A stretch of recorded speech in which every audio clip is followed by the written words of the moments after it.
2026년 2월 28일 아침, 중동의 심장부인 이란의 주요 도시들에 거대한 폭탄이 떨어지면서 전 세계는 이전에 경험하지 못한 대규모 전쟁의 소용돌이 속으로 급격히 휘말려 들어갔습니다. 미국과 이스라엘이 동시에 개시한 이번 정밀 공습은 이란의 방공망을 완전히 무력화시키고 핵심 군사시설들을 타격함으로써 중동의 지정학적 구도를 강제로 재편하려는 명확한 목적을 가지고 있었습니다.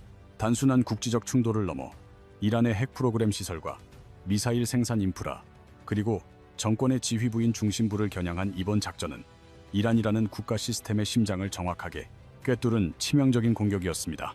이스라엘 당국은 이번 공습이 이란의 핵 위협을 근본적으로 제거하기 위한 정당한 선제 타격이었음을 강조하며 국제사회를 향해 이번 군사행동의 불가피성과 합법성을 강하게 호소하고 나섰습니다. 공습 발생 불과 몇 시간 뒤 이란 지도부는 즉각적인 보복을 선언했고 중동 전역에 위치한 미군 기지와 동맹국들을 향해 수많은 미사일과 자폭 드론을 동원한 대규모 반격을 전격적으로 개시했습니다. 이제 상황은 단순한 물리적 충돌의 차원을 넘어 지역 전체가 전면적인 전쟁의 화염 속으로 빨려 들어가는 걷잡을 수 없는 확전 국면으로 진입했으며 이는 곧 글로벌 경제의 안보마저 심각하게 위협하고 있습니다. 특히 공습 과정에서 이란의 최고 지도자가 사망했다는 충격적인 보도가 공식 확인되면서 이번 작전이 단순한 군사적 억제를 넘어 정권 자체를 전복시키려는 고도의 정치적 군사 행동임이 명확하게 드러났습니다. 세계 경제의 핏줄인 석유의 5분의 1이 지나는 해협의 긴장과 달러가 요동치는 금융시장, 그리고 우리가 내일 마주하게 될 고물가까지 이번 사태는 단순한 해외 뉴스를 넘어 우리 삶에 직결됩니다.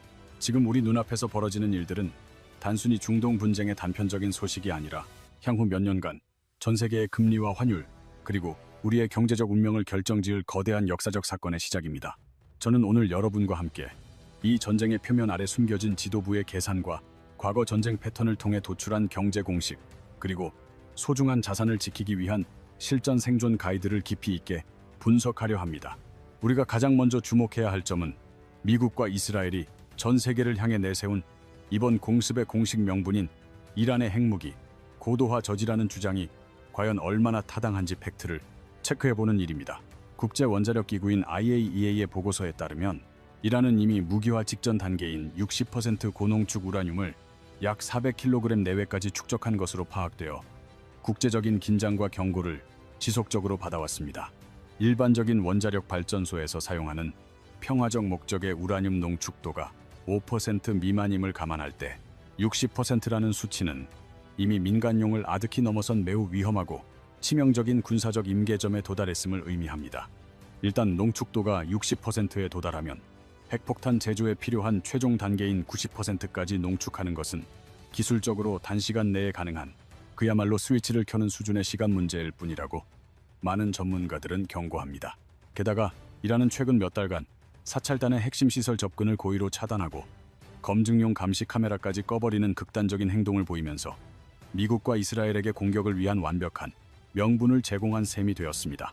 여기까지가 여러분이 매스컴을 통해 듣게 되는 공식적인 이야기들이지만 이 완벽해 보이는 명분의 뒷면을 들춰보는 순간 우리는 기괴한 모순들과 추악한 정치적 진실을 본격적으로 마주하게 됩니다. 그 첫 번째 모순은 폭격이 시작되기 직전 48시간 동안 이란 내부에서 벌어진 한화 약 2조 2천억 원 규모에 달하는 의문의 암호화폐 해외 송금 사건인 이른바 코인런 사태에서 시작됩니다. 2026년 2월 28일 공습으로 테헤란과 이스파한 등 주요 도시가 불바다가 되는 일촉즉발의 위기 속에서 이란의 상류층 엘리트들은 도대체 무엇을 위해 그토록 거대한 자금을 국외로 황급히 빼돌린 것일까요? 이스라엘 언론의 보도에 따르면 이란 지도부는 국민들에게는 서방에 대항한 결사항전을 강요하면서 정작 자신들은 비트코인을 통해 해외로 도주할 자금을 마련하는 극도로 위선적인 행동을 보였습니다. 지도부의 자녀들이 미국과 캐나다 국적을 가지고 화려한 유학 생활을 즐기는 동안 이란의 국민들은 살인적인 초인플레이션과 식료품 가격 폭등으로 인해 생존의 벼랑 끝으로 내몰리고 있는 것이 현실입니다. 이란 지도부의 이러한 기만적인 행태는 단순한 개인의 탐욕을 넘어 이미 회생 불가능한 상태에 빠진 국가 경제 시스템의 붕괴를 예견한 철저한 생존 전략이었습니다. 2015년 1달러당 30이 영리할 수준이었던 이란의 환율은 2026년 현재 160만 리알까지 폭등하며 화폐 가치가 10년 만에 문자 그대로 휴지 조각이 되었습니다. 더욱 심각한 것은 민생의 핵심인 식료품 물가로 작년 대비 무려 72%나 치솟으며 평범한 이란 시민들은 이제 하루 한 끼조차 걱정해야 하는 생존의 위협에 직면했습니다. 분노한 상인들과 시민들이 테헤란을 시작으로 전국 100여 개 도시에서 거리로 쏟아져 나왔으며 이들은 1979년 혁명 이후 가장 강력한 목소리로 독재 정권의 퇴진을 외치고 있습니다. 이러한 내부 붕괴의 위기 속에서 이란 정권은 국민들에게는 반미 항전을 선동하는 동시에 뒤로는 자신들의 자산을 추적이 어려운 비트코인으로 바꿔 해외로 빼돌리는 이중성을 보인 것입니다. 이 지점에서 우리는 미국의 진짜 전략을 눈여겨봐야 하는데, 트럼프 대통령은 이란 시민들에게 정권을 잡으라고 독려하며 지상군 투입 없는 가성비 정권 교체를 노리고 있습니다. 미국이 지상군 투입을 극도로 꺼리는 이유는 제2의 아프가니스탄 잎에 빠져 수조 달러의 예산과 젊은 군인들의 피를 낭비하는 것을 트럼프가 무엇보다 혐오하기 때문입니다. 하지만 트럼프가 하필 지금 이 시점에 폭격 버튼을 누른 진짜 이유는 이란 내부에만 있는 것이 아니라 미국 본토에서 벌어지는 심각한 정치적 위기 상황에 있었습니다. 공수 8일 전 미국 연방대법원은 트럼프의 핵심 경제 공약이었던 상호 관세에 대해 6대3으로 위헌 판결을 내리며 그의 경제 리더십에 치명적인 타격을 입혔습니다. 9개월 앞으로 다가온 11월 중간 선거를 앞두고 지지율이 흔들리던 상황에서 엎친 데 덮친 격으로 앱스타인 성범죄 스캔들이 다시 터지며 여론은 최악으로 치닫고 있었습니다. 이때 등장한 정치적 카드가 바로 꼬리가 개를 흔든다는 뜻의 왕더 독구악더덕 전략으로 국내의 비판 여론을 해외의 전쟁 뉴스로 완전히 덮어버리는 수법입니다. 실제로 이란 공습이 터지자마자 모든 미국 언론은 관세 판결과 스캔들 대신 전쟁 보도로 도배되었고, 국민들이 대통령 뒤로 결집하는 국기 뒤 모이기 효과가 나타나기 시작했습니다. 트럼프는 대법원 판결 직후 기다렸다는 듯 이란에 대한 제한적 공격을 언급하며 자신의 정치적 생명력을 연장하기 위한 거대한 불꽃놀이를 중동 하늘에 쏘아 올린 것입니다. 또한 관세 정책이 막히자 트럼프는 그 대체제로 방위 산업을 선택했으며 중동의 긴장감을 고조시켜 사우디와 UAE 등 우방국들에게 수십조 원어치의 무기를 팔아치울 계산을 마쳤습니다. 이는 미사일 방어 시스템과 전투기를 만드는 미국 내 공장들의 일자리를 창출하며 특히 선거 승패를 가르는 펜실베이니아와 미시건 같은 경합주의 표심을 자극하는 고도의 선거 전략입니다. 결국 이란 폭격은 중동의 민주주의나 핵 억제가 목적이 아니라 막혀버린 자신의 경제 공약을 무기 수출로 뚫어내려는 트럼프의 가장 잔혹하고도 완벽한 선거 캠페인이었던 셈입니다. 하지만 이 위험한 도박은 글로벌 물가라는 거대한 화약고를 건드리고 말았으며 이제 이란은 전 세계 경제를 인질로 잡을 수 있는 마지막 카드인 호르무즈 해협을 만지작거리고 있습니다. 세계 지도에서 서울과 수원 사이 거리밖에 안 되는 이 좁은 병목 구간에는 전 세계 원유 물동량의 20%와 한국 원유 수입량의 70%가 통과하는 경제의 급소가 자리 잡고 있습니다. 이란이 직접 해협을 봉쇄하지 않더라도 유조선 한 척만 피격당하면 해상 보험료가 폭등하게 되고, 이는 선사들의 자발적 운항 중단으로 이어져 전 세계적인 물류 대란을 야기합니다. 설상가상으로 미국은 지난 우크라이나 전쟁 당시 유가를 잡기 위해 전략 비축유를 대량으로 방출한 탓에 현재 재고가 바닥을 드러내며 추가적인 시장 개입 능력을 상실한 상태입니다. 사우디와 UAE 같은 중동 산유국들이 기름 생산을 늘려 유가를 잡으면 되지 않느냐는 의문이 들겠지만 오펙 플러스의 움직임은 생각보다 둔하고 복잡합니다. 현재 중동 국가들이 당장 시장에 풀 수 있는 추가 생산 능력이 충분함에도 불구하고 회원국 간의 이해관계 충돌로 인해 실제 증산 합의까지는 상당한 시간이 소요됩니다. 여기서 우리가 버려야 할 착각은 모든 전쟁이 무조건 인플레이션을 부른다는 생각이며, 핵심은 미사일의 발수가 아니라 에너지와 물류의 병목이 실제로 끊겼느냐에 달려 있습니다. 1991년 걸프전 당시에는 이라크의 석유 시설을 의도적으로 건드리지 않아 공급 차질이 통제되었고, 그 덕분에 유가는 오히려 하락하며 시장은 금방 안정을 되찾았습니다. 반면 2022년 우크라이나 전쟁은 글로벌 원자재 공급망을 완전히 찢어놓았고 유가가 130달러를 돌파하며 전 세계적인 고물가와 금리 인상의 악몽을 불러왔습니다. 이번 미국과 이란의 전쟁은 걸프전보다는 우크라이나전의 공포에 더 가까운데, 트럼프가 단순한 억제를 넘어 정권 교체라는 단어를 직접 사용하며 정권의 숨통을 조이고 있기 때문입니다. 특히 이란 원유 수출의 90%를 담당하는 핵심 터미널인 하르그 섬의 폭발 보도가 사실로 확인될 경우 이란은 호르무즈 해협 봉쇄라는 극단적인 카드를 선택할 확률이 매우 높습니다. 이 거대한 폭풍이 우리 경제에 미칠 영향을 기간별로 분석해보면 세 가지 시나리오가 나오는데, 첫 번째는 발생 확률 35%인 일주일 이내의 제한적인 국지전 상황입니다. 양국이 전면전을 피해 타격 범위를 제한한다면 유가는 일시적으로 $85 선까지 급등했다가 물동량의 차질이 없음이 확인되면 며칠 내로 다시 $70대로 안정될 것입니다. 하지만 이 사태가 평화롭게 끝날지 아니면 중동 전체가 불타오를지를 결정짓는 진실의 지표는 정치인의 말이 아니라 해상 물류 비용이라는 숫자를 통해 우리에게 먼저 전달될 것입니다. 이란은 미군과의 직접적인 전면전을 피하기 위해 자신들이 고용한 전쟁 하청 업체이자 외주 용역인 이른바 대리 세력들의 목줄을 풀어 전 세계 경제를 교란하려 할 것입니다.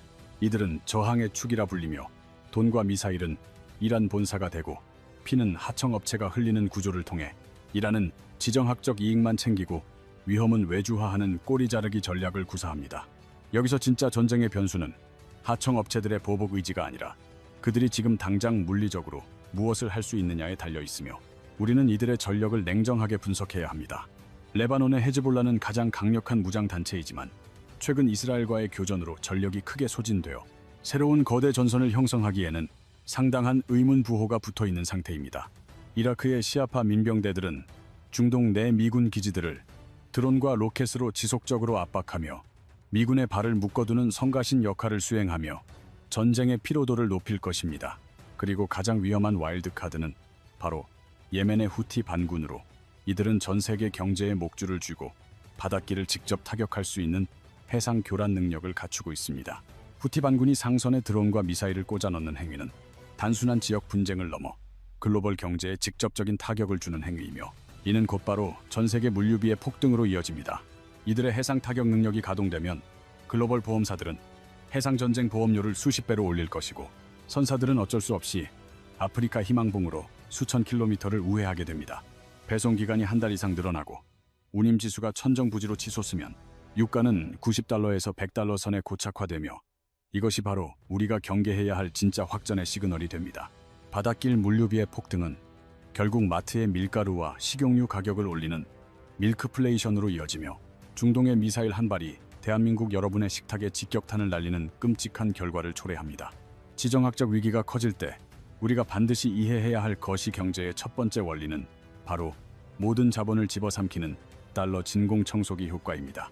전쟁의 공포가 확산되면 글로벌 투자자들은 주식과 같은 위험 자산을 버리고 가장 안전한 피난처인 미국 달러와 국채로 모든 돈을 옮기기 시작합니다. 전 세계의 달러가 미국으로 빨려 들어가면 한국의 원화 가치는 곤두박질치게 되며 환율이 1,400원대를 돌파하는 환율 쇼크가 우리를 덮치게 됩니다. 호르무즈 해협의 위기로 기름값 자체가 폭등했는데 그 기름을 사올 달러의 몸값까지 오르면서 우리 경제는 감당하기 힘든 이중고에 빠지게 되는 것입니다. 발생 확률 40%인 시나리오, 이는 물류 대란이 지속되는 경우로 연준은 금리 인하를 보류하고 시장은 3개월간 스태그플레이션의 공포에 휩싸일 것입니다. 만약 이란 정권이 체제 붕괴의 공포를 느껴 호르무즈 해협을 전면 봉쇄하는 시나리오 3이 현실화된다면 이는 전 세계 경제의 셧다운을 의미합니다. 전 세계 원유 공급의 20%가 물리적으로 차단되면 국제 유가는 배럴당 $130를 순식간에 돌파하며 과거 오일 쇼크에 준하는 타격을 줄 것입니다. JP 모건의 분석에 따르면 이러한 전면 봉쇄 상황에서 한국은 수출 물류망 붕괴와 무역 적자 확대로 인해 환율이 400원대 중후반까지 치솟을 수 있습니다. 우리 삶의 직접적인 영향으로는 휘발유 가격이 리터당 3영원을 넘어 4영원까지 치솟으며 모든 물가가 통제 불능 상태로 비화될 가능성이 큽니다. 기업들의 입장에서 이번 전쟁은 산업 생태계의 부를 강제로 이동시키는데, 특히 원가 상승을 소비자에게 전가하지 못하는 기업들은 파산 위기에 직면합니다. 저비용 항공사, LCC나 기초화학 기업들은 기름값 폭등으로 인한 마진 압착을 견디지 못하는 반면 정유사와 유틸리티 기업들은 오히려 이익이 팽창할 수 있습니다. 이제 여러분이 이 혼돈 속에서 자산을 지키기 위해 매일 아침 반드시 확인해야 할 세 가지 진실의 지표를 알려드리고자 합니다. 첫 번째 지표는 브렌트유 $90 돌파 여부로 $100를 넘기는 순간 인플레이션과 금리 인상의 악몽이 다시 부활하는 강력한 트리거가 될 것입니다. 두 번째는 이란 원유 수출의 90%를 담당하는 하르그 섬의 타격 여부인데, 이곳은 세계 패권국 중국을 전쟁판으로 불러들이는 스위치입니다. 중국은 국제 제재를 피해 암흑 선단을 통해 이란 원유의 대부분을 수입해왔기에 하르그 섬이 파괴되면 중국은 에너지 생존권을 위해 개입할 수밖에 없습니다. 만약 중국이 이 전쟁에 외교적 혹은 군사적으로 소환된다면 이번 사태는 단기전을 넘어 전 세계적인 신냉전으로 번지는 최악의 경로를 걷게 될 것입니다. 세 번째 지표는 공포지수인 빅스 30 안착 여부와 원달러 환율로 이 두 수치가 떨어지지 않는다면 자본의 대탈출이 시작된 것으로 봐야 합니다. 빅스가 30을 돌파하는 것은 단순한 심리적 불안을 넘어 글로벌 큰손들이 신흥국 시장에서 돈을 모두 빼내 달러 벙커로 숨어버렸다는 명확한 신호입니다. 과거 사례를 보면 전쟁의 향방과 경제적 경로가 결정되는 시점은 대체로 시작 후 일주일에서 2주일 사이였음을 우리는 기억해야 합니다. 따라서 지금 당장의 뉴스 속보에 일희일비하기보다는 일주일 정도의 데이터를 차분히 확인한 뒤에 움직이는 것이 여러분의 자산을 지키는 최선의 선택입니다. 이란 지도부가 2조 원이 넘는 코인을 빼돌리며 도망칠 준비를 하는 동안 정작 평범한 시민들은 살인적인 물가 폭등으로 생존의 벼랑 끝에 내몰렸습니다. 국민들에게는 결사항전을 강요하며 자식들을 서구권으로 유학 보낸 지도부의 위선은 이번 전쟁이 이란 국민을 위한 것이 아님을 명확히 보여줍니다. 트럼프 대통령 역시 위헌 판결과 스캔들이라는 국내 정치적 위기를 해외 전쟁이라는 거대한 불꽃놀이로 덮으려는 전형적인 정치 공학적 선택을 내렸습니다. 무기 수출을 통해 경합주의 일자리를 창출하고 표심을 얻으려는 그의 시소 전략은 결국 전 세계 경제라는 화약고에 위험한 불씨를 던진 셈입니다. 이제 전 세계는 호르무즈 해협이라는 경제의 급소를 쥐고 흔드는 이란의 마지막 저항과 그로 인한 물류 대란의 가능성을 숨죽이며 지켜보고 있습니다. 미국이 과거처럼 비축유를 풀어 시장을 방어할 여력마저 고갈된 상황에서 이번 중동의 포화는 글로벌 인플레이션의 도화선이 될 위험이 매우 큽니다. 우리는 오늘 이 전쟁이 가져올 세 가지 시나리오를 통해 단기 국지전부터 전면 봉쇄에 이르는 최악의 상황까지 모든 가능성을 철저하게 분석해 보았습니다. 제한적인 타격으로 끝나는 시나리오 1의 확률이 존재하지만 이미 정권 교체를 언급한 시점부터 시장은 더 깊은 불확실성의 도수로 빠져들기 시작한 상태입니다. 대리 세력들을 이용한 해상 교란이 시작되는 시나리오 2가 발동되면 물류비 폭등과 함께 전 세계는 장기적인 스태그플레이션의 공포를 마주하게 될 것입니다. 만약 호르무즈 해협이 실제로 막히는 시나리오 3이 현실화된다면 유가는 130달러를 넘어서고 우리 삶의 모든 근간이 흔들리는 파국을 맞이할 것입니다. 한국과 같은 신흥국에서 달러가 썰물처럼 빠져나가는 진공청소기 효과가 나타나면 환율과 금리는 우리가 통제할 수 없는 수준으로 치솟을 위험이 큽니다. 전쟁은 단순히 미사일이 오가는 물리적 충돌이 아니라 거대한 자본의 흐름이 이동하며 산업 생태계의 불을 강제로 재편하는 잔인한 경제적 사건입니다. 그렇기에 우리는 쏟아지는 자극적인 속보에 일희일비하며 섣부른 판단을 내리기보다 냉정하게 시장의 핵심 지표들을 나침반 삼아 기준을 세워야만 합니다. 국제 유가가 90달러를 넘어 100달러를 향해 가는지, 그리고 이란 수출의 핵심인 하르그 섬이 실제로 타격받는지 여부를 가장 먼저 주시해야 합니다.